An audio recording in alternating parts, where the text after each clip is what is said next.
He is known globally from Pieces and Barons, and I don't know this moniker, Dr. Doom. He does have a report, Marc Faber does. He's editor of a report called the Gloom, Boom, and Doom Report. He joins us now with his 09 outlook. It may say gloom there, Mark, but it says boom right afterwards, so you're willing to, of course, then you do follow that with doom, but you're at least willing to talk about positive things. Just answer me one thing. Will 09 go down in history as an uptick from 08, or do we have even more worries ahead? Well, the consensus by economists and strategists is that 2009 will be a better year. In other words, that the S&P will recover to around 1100, 1200. But the same strategists a year ago were predicting year-end 2008 S&P level of between 1,525 and 1,750. So I wouldn't trust them too much. What do you, I mean, you're talking about other people. In your gut, what do you think? Is the S&P going to close higher on December 31st, 09 than it does on December 31st, 08? That depends very much on the money printing activity of Mr. Bernanke and fiscal measures taken by the Treasury and other governments around the world.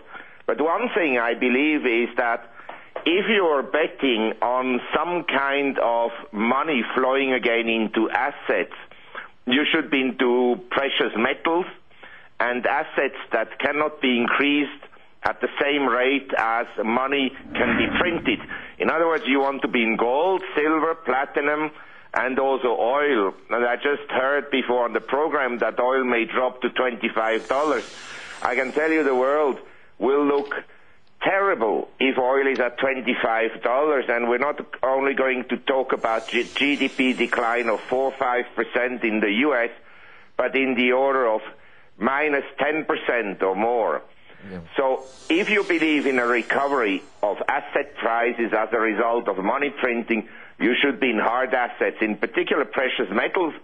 I'd like to mention that gold is one of the few assets that went up in 2008. Hence, in my report, the name Boom. Yeah, hence the boom. I've said a couple of times, well, many times, Mark, a 10-year, a 2% 10-year. I'll take gold any day compared to a 2% 10-year. I guess you agree with that one. No, I think that gold will, from here on, outperform a 2% 10-year Treasury bond or Treasury note. That's for sure. Would you short Treasuries here?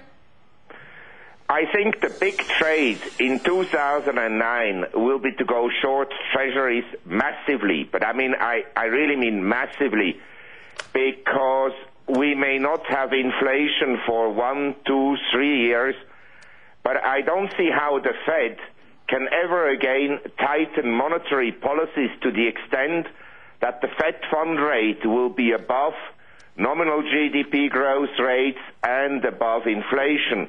So we'll have essentially a tailwind for inflation in the long run and for precious metals.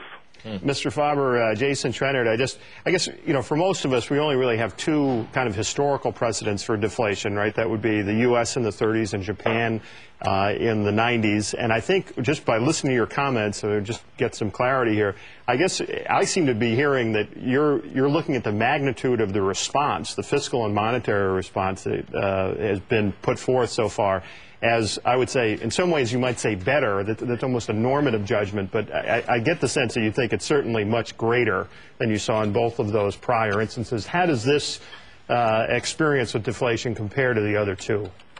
Well, first of all, in Japan, the country had a massive current account surplus and had a very high savings rate when they went into a deflationary mode.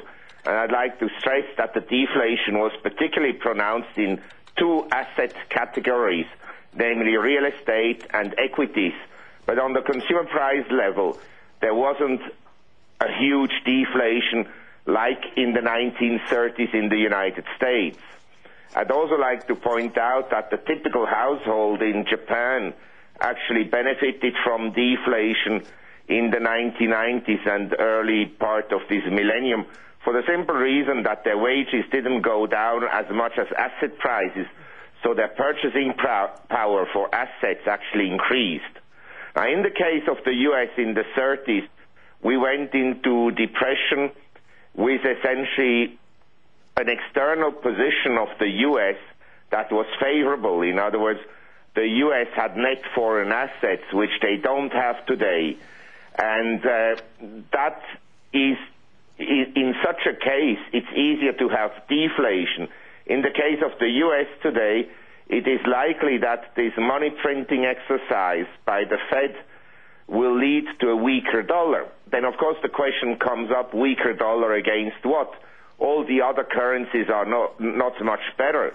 So I think weaker dollar against hard assets such as, precious metals, oil, and industrial commodities that have been absolutely hammered. Mark? I mean, if someone tells you that the Dow and the S&P is cheap because it's down 50% from the peak, I can tell you that commodities in real terms are close to the 2001 lows. Yeah. Well, are you saying that you don't even bother with financial assets globally? So no emerging market paper assets? Just why bother? Just go into gold? Well, I think that in Asia, the Japanese market is essentially back to the 1981 level, and Korea and other markets are back to the 1988 level. I'd like to remind you, if the U.S. just were to go back to the 99 level, the S&P would be at 300. So on a relative basis, in Asia, stocks are cheap, and they're also very inexpensive if you look at their dividends compared to the local bond yields. So are you buying them? I beg your pardon? So are you buying them, those Asian assets? Well, all I'm telling people, we don't know much about the future. It's highly uncertain. Geopolitics is worsening rapidly, and you want to be somewhat diversified. You don't want to be all exposed into one asset class, whether it's real estate or equities or gold. So as a diversification, if you want to own shares, I would own some resource companies, oil companies, and companies like Freeport, McMoran, BHP. I would also own some Asian shares. Their dividends will likely be cut, but even if they cut them 50%, they will still yield much more than the local bonds. Yeah, I got it. Okay, where are you calling from today, Mark? Just out of curiosity. I'm calling from San Moritz. You just finished skiing?